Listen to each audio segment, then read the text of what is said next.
هلو، مساء الخير، شلونكم عيني؟ شلون صحتكم؟ شو اخباركم؟ اليوم راح نسوي لكم عصير جدا منعش ويبرد القلب. هو شنو؟ عصير الليمون. احنا دائما نبحث عن عصائر كلها تكون بارده ومنعشه وتهدئ الاعصاب. عندنا عصير الليمون من اجود وافضل العصائر اللي احنا دائما نسويها. اول شيء نحتاج الى 4 ليمون بهالحجم هذا، اوكي، واحتاج الى برتقاله بهالترتيب هذا، تمام عيني؟ شوفوها. وهنا احتاج الى نكهه مالت ليمون كلش قويه، وهنا عندي نكهه ولون ينطيها خرافي.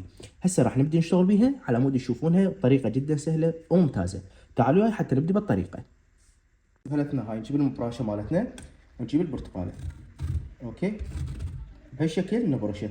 فقط اللون البرتقالي اخذه، غير هذا اللون ما اريد، يعني الابيض ما اوصل له. اجي هنا، شوفوا هسه هاي ناخذ هاي اللون الاخضر على مود يعطي نكهه كلش مرتبه.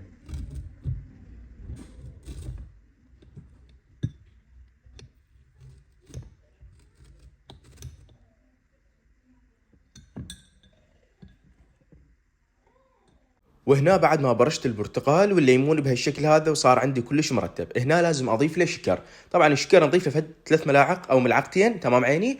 نبقى نسوي بيه بهالشكل هذا ونخلط خلط كل زين على مود العصاره مالت القشر والدهون تبدي تطلع ويبدي ينمزج مع السكر. اهم شيء السكر يكون عندكم اياه كلش حلو يصير. هاي هسه خلينا الخلاط هنا. طبعا اللي يحب يطلب هذا الخلاط متوفر عندي، تمام، كامل، يقدر جرام او على الرقم مالتي. خليت هنا عندي ليمون وراح اخليه من هذا البرش اللي سويته، ونخلي عليه عاد اضافه المي.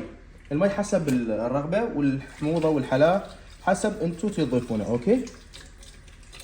وهاي بعد هنا نجيب الخلاط مالتنا ونخلي بيها كل الغراض اللي خليناها بالخلاط، اوكي عيني، يعني البرتقال والليمون والثلج، وهذا اللي سويناه، اوكي. هسه راح اخليه يشتغل كل زين على مود يصير عندي عصير كلش طعمه طيب ومرتب.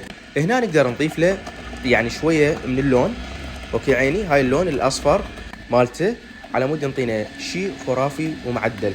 اللي يحب يطلب هذا يعني الخلاط يقدر يتواصل وياي، تمام، وادز له هذا الخلاط موجود عندي الاصلي 100%.